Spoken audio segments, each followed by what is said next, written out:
L'égalité des chances. Ce que j'essaie d'équilibrer, c'est l'égalité des chances. C'est que peu importe ta provenance, tu as la même valeur.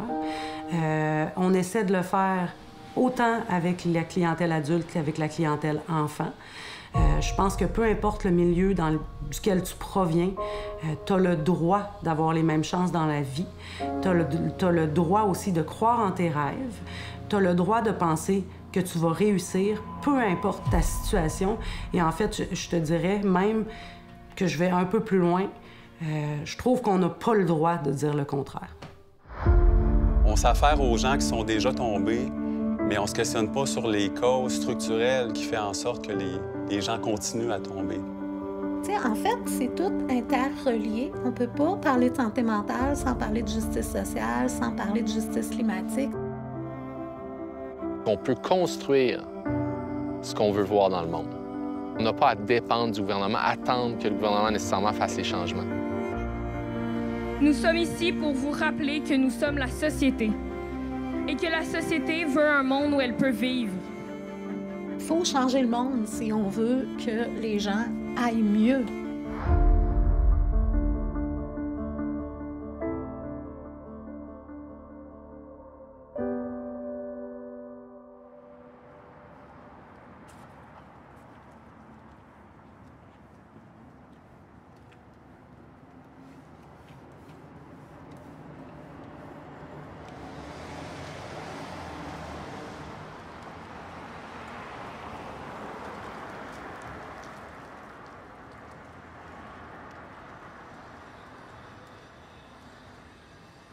On est né suite à une étude du CLSC Basseville qui disait que plus de la moitié des enfants arrivaient le ventre vide à l'école.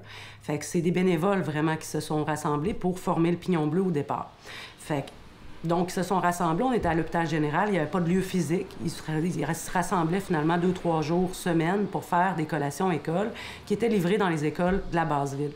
Depuis, ça a quand même vraiment grossi. On a aussi pensé à une espèce de loop pour faire en sorte comment on peut faire pour atteindre ces familles-là, comment on peut faire aussi pour que les parents regagnent le marché du travail, reprennent aussi leur vie en main. Oui, on est un organisme de charité, on est dans une perspective de lutte contre la pauvreté. Ceci étant dit, ce qui est important pour nous, c'est aussi de réorganiser nos gens, de faire en sorte que finalement, on leur offre toutes les chances possibles pour aller le plus loin possible dans leur vie aussi.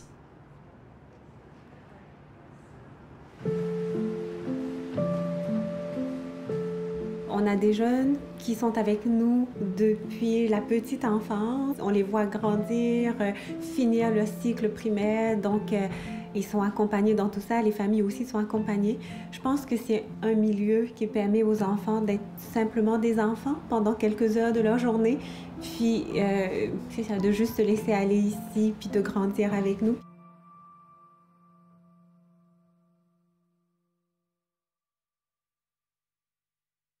On parlait d'un programme canadien là, qui ferait en sorte qu'on enrayerait la pauvreté chez les jeunes. Justement, les jeunes, en fait, qu'on accompagne, là, entre 0 et 12 ans, on parlait de ça, je pense, il y a 20 ans. Là. Et on projetait que dans 10 ans, la pauvreté chez les enfants, ça allait être terminé. Bien, c'est pas vrai. C'est pas vrai. On le voit pas dans notre milieu. On ressent pas d'amélioration. On voit que c'est de pire en pire. On le ressent pas non plus dans les milieux scolaires. Les directeurs nous appellent, les directeurs des services de garde. Il manque des lunchs, on laisse des lunchs en backup. Les enfants arrivent, ils n'ont rien à manger. La pauvreté, la sécurité alimentaire des enfants, dans les derniers 10 ans, c'est pas résorbé, n'a pas disparu, a augmenté, puis on aurait besoin d'aide.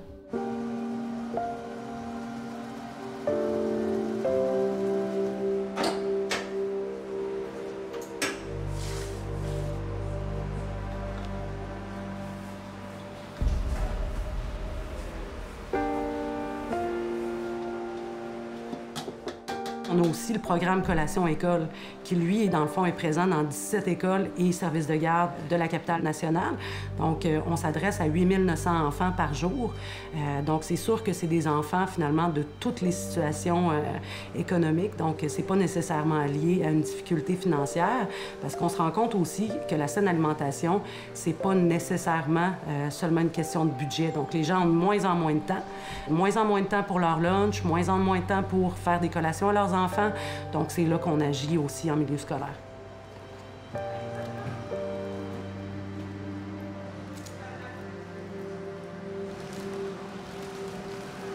On cherche vraiment à nourrir nos enfants pour qu'ils soient en mesure d'apprendre à l'école.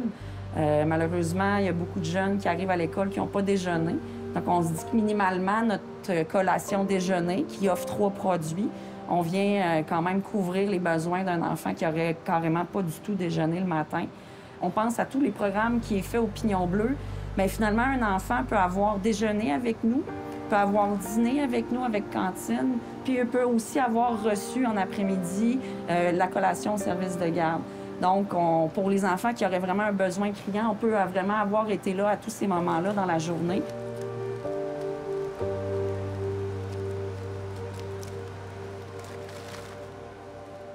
On sait qu'il y a 5 écoles supplémentaires qui ont besoin de notre aide. Ça représente près de 3 000 enfants supplémentaires. On est à 11 000 enfants. C'est la capitale nationale. Là. Quand on se regarde, là, on pense pas ça.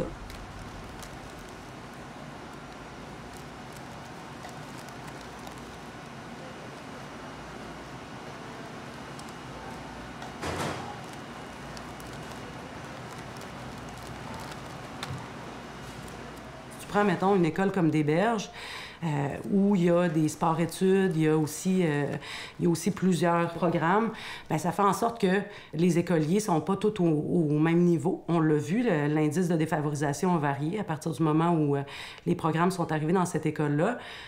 Pourtant, les problématiques de pauvreté qui étaient déjà là avant n'ont pas disparu. Donc, l'école s'est mise à plus recevoir d'enveloppes de sécurité alimentaire. Donc, les enfants, plus de collation non plus.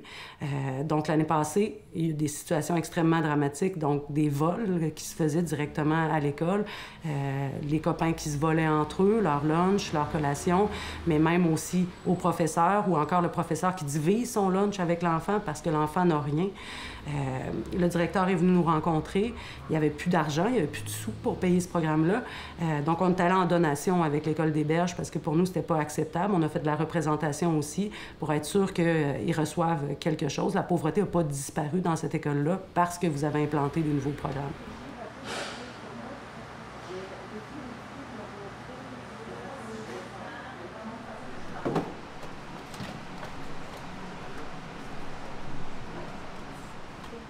La période de l'enfance va vite. Aujourd'hui, un jeune de 10-11 ans qui commence à déjà parler de sujets plus sérieux comme les enjeux environnementaux ou alors la sexualité, ben, je trouve que c'est encore tôt, là. Donc, juste prendre le temps de vivre l'enfance, de vivre la période d'insouciance parce que ça passe vite.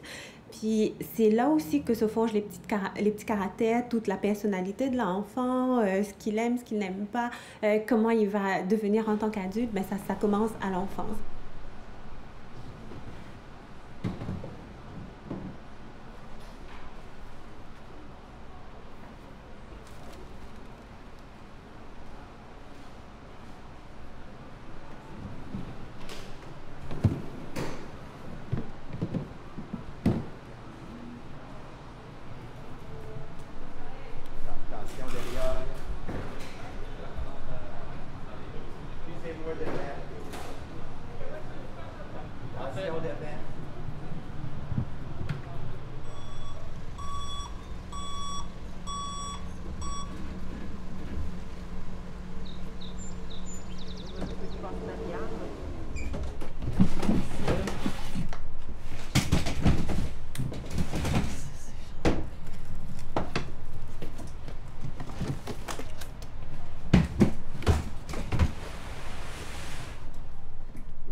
On veut leur permettre d'être des enfants, c'est pas juste à cause du milieu très encadrant de l'école. Là, c'est aussi parce qu'à la maison, ben, ils ont des petits soucis.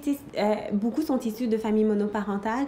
Puis, involontairement, des parents, quand le parent il rentre le soir, ben son confident, c'est son enfant, là, c'est la seule personne qu'il a à la maison. Donc souvent, sans le vouloir, il va venir décharger toutes ses émotions de la journée ou les petits tracas qui l'habitent à son enfant. Puis nous, on veut enlever cette charge-là des épaules de l'enfant, justement, puis des familles aussi, parce qu'on encadre beaucoup les familles, on les accompagne dans leurs différents besoins, on les aide à cheminer pour justement améliorer leur quotidien.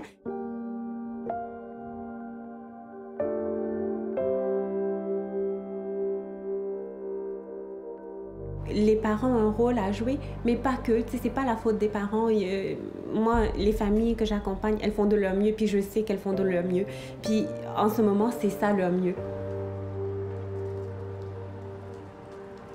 L'écart entre les pauvres et les riches se creuse de plus en plus. Dans le dernier 5 ans, ça a été vraiment un écart majeur. On le ressent dans nos milieux.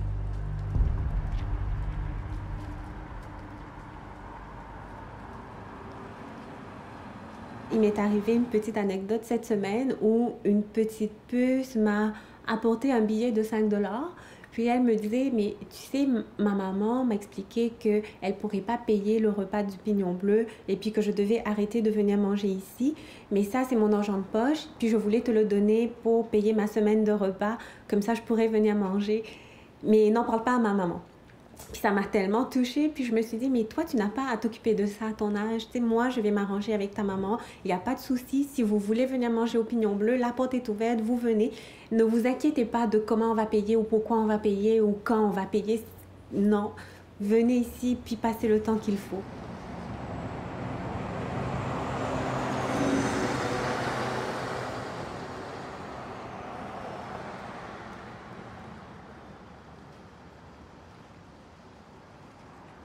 Au fond, au service socio-éducatif, ici, notre clientèle cible, c'est les enfants de 6-12 ans principalement, donc du primaire au fond, première année à 6e année du primaire.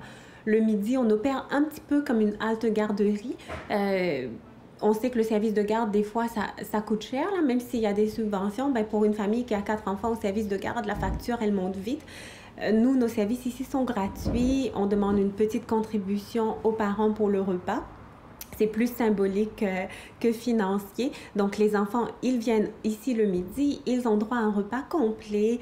Par contre, on a une liste d'attente à 175 enfants.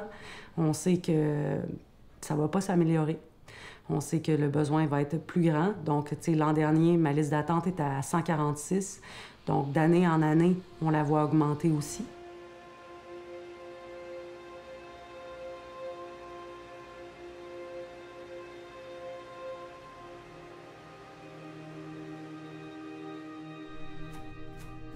Pour beaucoup, c'est probablement le seul vrai gros repas sain de la journée.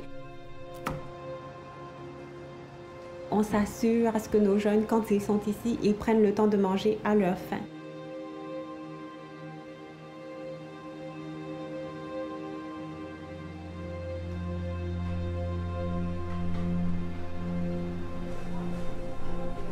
À savoir aussi une donnée importante, c'est que 60% des familles inscrites au Pignon Bleu sont issues de l'immigration. Donc, ça a pris toute une autre tournure aussi dans le secteur. Puis c'est certain que pour nous, c'est une grande chance de les accueillir parce qu'on est un peu une terre d'accueil hein, pour eux.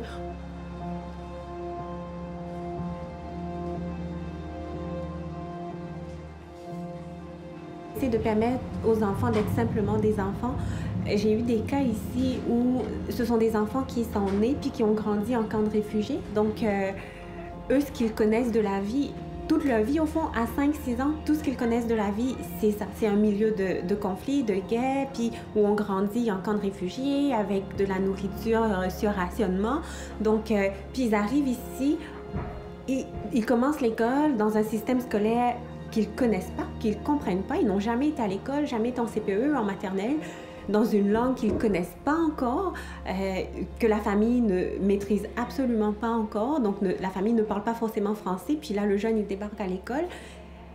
Là, il faut qu'il se construise un réseau autour de ça. Il faut qu'il arrive à se faire des amis. Il faut qu'il arrive à comprendre ce qui se passe en classe et puis à être à la hauteur des attentes du prof ou des autres amis de la classe.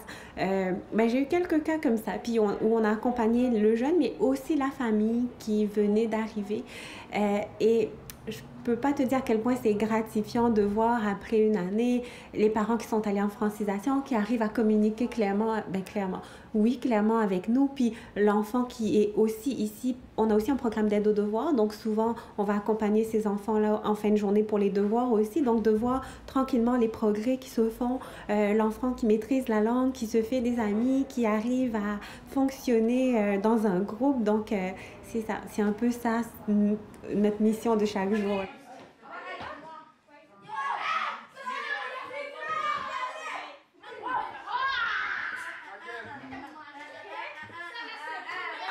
Nous, ça nous permet de renforcer le lien parce qu'on peut partager un petit moment privilégié avec eux chaque midi. Mais au-delà de ça, on essaie de travailler différents besoins. Là, ça peut être l'estime de soi. On sait que certains de nos jeunes ont une fragilité à ce niveau-là. Donc, nous, on va animer des ateliers avec eux ou des discussions ou juste des échanges pour favoriser l'estime de soi.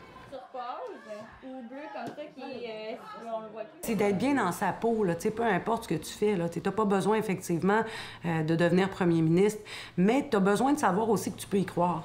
Que si tu as le goût de devenir premier ministre, là, peu importe ce que tu as fait dans la vie, là, tu pourrais y arriver. Puis ça, c'est un de nos devoirs auprès des enfants. Les enfants sont extrêmement conscients de leurs conditions, les enfants qu'on accompagne, les adultes aussi, évidemment. Mais les enfants sont extrêmement conscients, puis malheureusement, des fois, tu vois leur petite étoile s'éteindre très vite. Alors qu'elle devrait rayonner, là, ils sont au début, sont au début de ce parcours-là. Puis c'est pour ça que je te disais que je vais plus loin en disant qu'on n'a pas le droit de leur dire le contraire. C'est-à-dire qu'effectivement, il faut que tu sois bien dans ta peau, peu importe ce que tu fais. Mais nous, on l'entend, là, madame, moi, de toute façon, tu sais, je veux dire, j'irai jamais à l'université. Moi, madame, de toute façon, mes parents pourront pas m'envoyer là, j'aurai pas des bonnes études. Dès que je peux, dès que je vais pouvoir travailler, c'est sûr que c'est ça que je vais faire. Tu sais, quand t'entends un enfant de 9 ans dire ça, là, puis que tu vois l'étoile en lui éteinte, là, alors que techniquement, tu discutes avec lui, puis c'est pas parce qu'il a pas le goût, là, c'est juste qu'il y croit pas.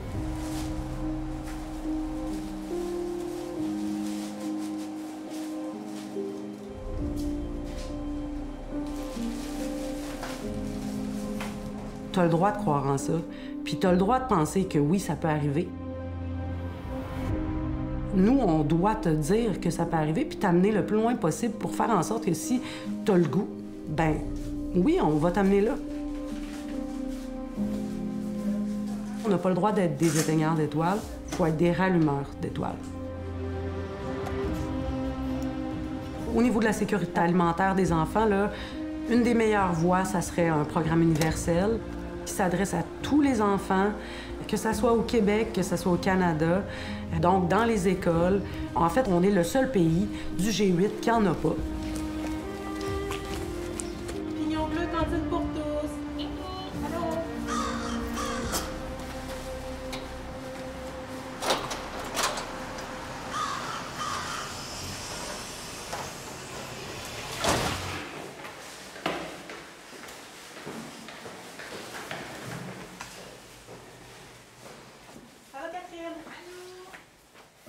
Il y a plusieurs modèles qui existent. Je pense qu'on devrait se donner la peine de regarder ça attentivement. Il y a eu une amélioration, il y a eu un pas en avant avec le programme des déjeuners. Je pense que le ministère de l'Éducation s'est quand même mouillé avec ça et a déboursé énormément d'argent pour faire en sorte qu'on atteigne les jeunes. Mais je pense que c'est plus large que ça. Je pense qu'il faut aller plus loin que ça. C'est un beau pas dans la bonne direction. Maintenant, poursuivons cette marche-là. C'est une responsabilité collective, c'est une responsabilité gouvernementale également. Je pense que c'est une responsabilité citoyenne. Et plus on va être serré, plus on va faire des belles choses.